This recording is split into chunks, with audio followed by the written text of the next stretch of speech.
وَكُلًّا نَّقُصُّ عَلَيْكَ مِنْ أَنبَاءِ الرُّسُلِ مَا نُثَبِّتُ بِهِ فُؤَادَكَ وَجَاءَكَ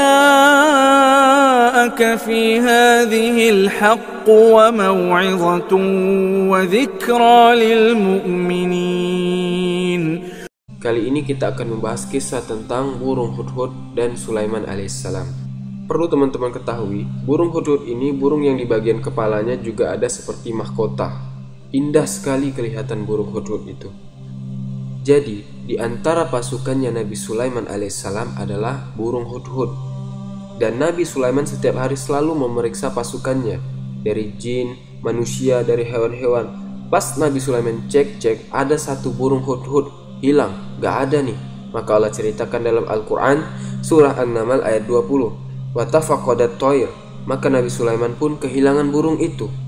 Qala, lalu Sulaiman berkata lagi, Maliya la'arul hudhuda amkana minal ghaibin. Kenapa saya nggak lihat burung Hudhud? Kenapa dia termasuk orang-orang tidak ada? Maka semua pasukan Nabi Sulaiman tidak ada yang tahu kemana burung Hudhud ini.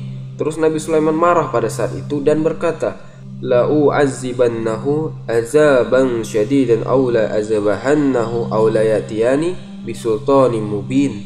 Kalau dia datang nanti, dia harus membawa alasan yang benar. Kenapa dia tidak ada? Kenapa dia tidak hadir di saat saya absen? Atau kalau tidak, saya akan siksa dia dengan siksaan yang menyakitkan. Maka datanglah burung Hudhud, lalu Allah ceritakan. Nabi Sulaiman tanya, kenapa kok tidak ada? Dia bilang, saya telah pergi ke suatu negeri. Rupanya sebagian asar menyebutkan burung Hudhud ini ketemu sama Hudhud yang lain, ya, burung yang lain, yang kebetulan beda wilayah sama Nabi Sulaiman. Nabi Sulaiman tinggal di Palestina, negeri Syam. Ada burung Hudhud yang datang dari negeri Yaman, lewat. Seperti kalau kita manusia ketemu sama satu orang ngobrol, terus kita diajak ke kampungnya atau ke kotanya dia. Rupanya burung Hudhudnya Nabi Sulaiman ini diajak oleh burung Hudhud yang lain dari Yaman untuk ke sana. Perlu teman-teman ketahui bahwa semua makhluk Allah selain manusia dan jin itu beriman kepada Allah. Burung-burung, semut, serangga semua tahu Tuhannya. Manusia sama jin saja. Dan manusia jin juga ini cuma pembangkang-pembangkang saja yang tidak beriman. Ketika burung Hudhud ini rumahnya diajak oleh teman Hud yang lain, mereka bercerita. Dan Hud yang dari Yaman mengatakan, kalau di negeri saya ada seorang ratu perempuan yang berkuasa, namanya adalah Ratu Balqis. Maka akhirnya pergilah dia ke sana. Dia heran melihat kerajaan Balqis yang luas segala macam. Akhirnya dikumpulkanlah informasi. Terus dia pulang lagi ke Palestina. Waktu dia pulang, Nabi Sulaiman tanya, kamu dari mana? Diceritakan dalam surah An-Naml. Maka dia pun mengatakan, ji'tuka min saba'im binaba'in yakin. Aku datang dari negeri Sabak membawa informasi yang pasti. Sesungguhnya di sana ada seorang wanita yang berkuasa, kemudian dia sangat dipatuhi oleh kaumnya dan mereka menyembah matahari selain Allah. Qala, berkata Sulaiman, sananzuru asodaqta am kunta minal kazibin. Kalau begitu, saya akan pastikan informasi benar atau tidak nih apa yang kau bilang. Izhab bi kitabi hadza fa'alqi ilaihim summa tawalla anhum fanzur maza yarji'un. Bawalah suratku ini dan jatuhkan surat ini ke ratu itu, lemparkan. Maka Hudhud memegang surat tersebut lalu dibawa ke istananya Balqis. Isi surat itu, Bismillahirrahmanirrahim, ala ta'lu alayya wa tuni muslimin. Hudhud lempar surat itu dari lubang tempat singgasananya Balqis, dilempar ke depan singgasana tersebut, lalu Hudhud sembunyi mendengarkan apa yang diucapkan oleh Balqis dan para pembesar kerajaan. Balqis lihat surat itu mewah sekali, bagus, dari kulit hewan. Terus dibuka tulisannya, sesungguhnya dari Sulaiman. Isinya adalah Bismillahirrahmanirrahim, dengan nama Allah yang Maha Pengasih lagi Maha Penyayang. Datanglah kepadaku, kata Sulaiman, ya, dalam keadaan patuh. Alla ta'lu alayya wa tuni muslimin. Janganlah kalian sombongkan diri terhadapku dan datanglah kepadaku dalam kondisi menyerah. Seperti itulah suratnya. Maka terjadilah kisah Balqis, kemudian berdiskusi dengan orang-orang sekitarnya. Berilah aku pendapat, ini ada surat yang agung jatuh padaku. Maksudnya karena mewahnya surat itu, bagus, kelihatan memang bukan dari orang yang sembarangan. Nabi Sulaiman alaihissalam siapkan kulit khusus dan surat khusus itu. Kemudian dia pun berkata, berikan pendapat, rupanya para pengawal-pengawal Balkis tidak tahu tentang Nabi Sulaiman alaihissalam, karena kerajaan Balkis itu kerajaan besar di negeri Saba. Saba ini negeri Yaman. Allah juga berikan nama dalam Al-Quran, surah nomor 34, surah Saba, tentang negeri Yaman ini. Dan sangat makmur dan besar kerajaan mereka pada saat itu. Maka para pengawalnya Balkis bilang, sesungguhnya keputusan di tangan Anda, dan Anda sudah tahu kami ini kekuatan yang sangat besar, kata mereka. Tinggal perintah, suruh perang, kami serang. Tapi Balkis berakal. Kata ulama tafsir, dia berakal, dia mengatakan, ketahuilah, kalau raja-raja memasuki satu negeri, maka mereka akan membinasakan negeri itu. Innal muluka idza dakhalu qaryatan afsaduha wa ja'alu aizata ahliha azilla wa kadzalika yaf'alun. Jadi kalau raja-raja masuk ke suatu negeri, pasti mereka akan menghancurkannya dan menjadikan orang yang mulia jadi rendah, dan begitulah yang mereka lakukan. Wa inni mursilatun ilaihim bihadiyatin fanaziratum bima yarji'ul mursalun. Dan aku akan coba kirimkan hadiah kepada mereka, kita lihat bagaimana responnya mereka. Rupanya Balkis mengambil peti-peti emas, isinya emas-emas yang banyak yang dianggap penduduk Yaman paling mahal. Kemudian disuruhlah bawa itu ke Nabi Sulaiman alaihissalam. Dibawa juga dengan orang-orang yang pengawal-pengawal yang berotot, yang badannya besar, datang ke sana untuk menunjukkan kekayaan Balkis dan juga kekuatan militernya. Pas tiba di kerajaan Sulaiman alaihissalam, pengawal-pengawal Balkis langsung ciut. Kaget mereka, karena semua istana Sulaiman alaihissalam semuanya dari kaca. Dan Nabi Sulaiman alaihissalam orang yang tinggi kekar, orang yang tampan, dan kerajaannya besar.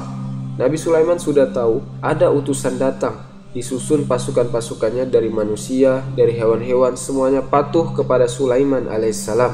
Maka pengawal Balkis paham kalau ini kerajaan yang sangat besar, bukan main-main, pasti kalah mereka.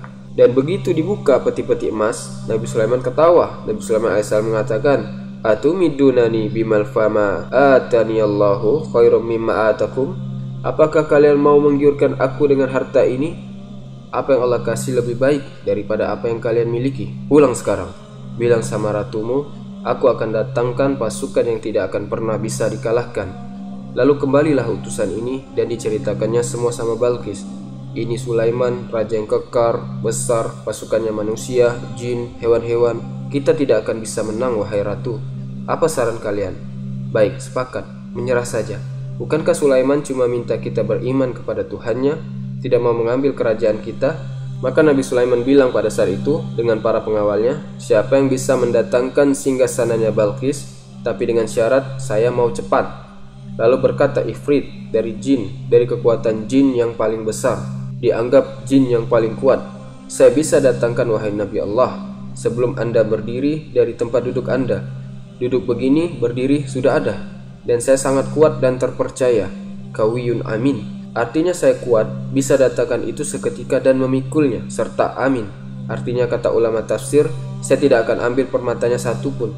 Karena singgasananya Balkis penuh dengan permata, karena orang kaya, ya. Dan Balkis duduk di tengah-tengah seperti makhluk yang kecil di tengah singgasananya, karena saking besar singgasananya.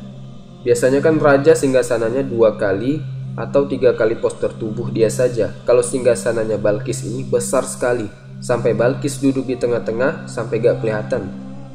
Maka dia bilang, saya tidak akan curi apa-apa. Sulaiman bilang, saya mau lebih cepat.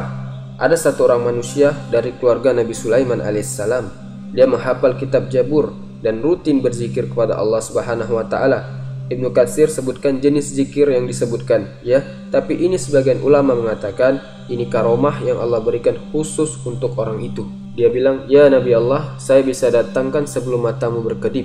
Jadi ya sekejap mata sudah ada, lebih cepat dari jin tadi. Dia bilang, ya Nabi Allah, saya bisa datangkan sebelum matamu berkedip. Jadi ya sekejap mata sudah ada, lebih cepat dari jin tadi. Maka Sulaiman alaihissalam mengatakan, datangkan. Begitu Nabi Sulaiman mau kedipin mata, sudah ada depannya singgasananya. Maka Nabi Sulaiman mengatakan, sesungguhnya ini adalah nikmat Allah yang Allah ingin mengujiku, apakah aku bersyukur atau tidak. Lalu Nabi Sulaiman bilang, siapa yang bisa mengubah singgasananya Balkis ini? Maksudnya ubah itu, permata itu pindahin ke sini. Tapi masih kelihatan kalau mirip dengan punya Balkis. Untuk menguji Balkis nanti, karena sampai berita ke Sulaiman alaihissalam kalau Balkis adalah ratu yang pintar. dan kemudian tunggulah. Allah sudah berikan firman kalau Balqis akan datang dengan pasukannya. Datanglah mereka. Ketika dia datang ke istananya Sulaiman, kaget Balqis dan semua pengawal-pengawalnya. Tidak ada istana semewah itu di zaman itu. Bayangkan saja, semuanya kaca, segala macam, dan salah satu ciri istana Nabi Sulaiman alaihissalam, di bawah lantai kaca itu ada air yang mengalir. Maka begitu masuk, yang paling pertama Nabi Sulaiman uji Balqis, apakah seperti ini singgasanamu? Maka Balqis mengatakan, Al-Quran juga membahaskan, ka'annahu, seperti ini, tapi tidak tahu. Saya ragu karena sudah sempat diubah. Tapi karena cerdasnya dia yakin juga bahwa ini adalah singgasananya. Maka Sulaiman pun mengatakan, ini singgasanamu yang sudah dipindahkan oleh prajuritku. Kemudian Nabi Sulaiman alaihissalam menyuruh, karena ini Balqis, ratu biasa dengan gemilang kekayaan segala macam, harus ada hal yang membuat dia yakin.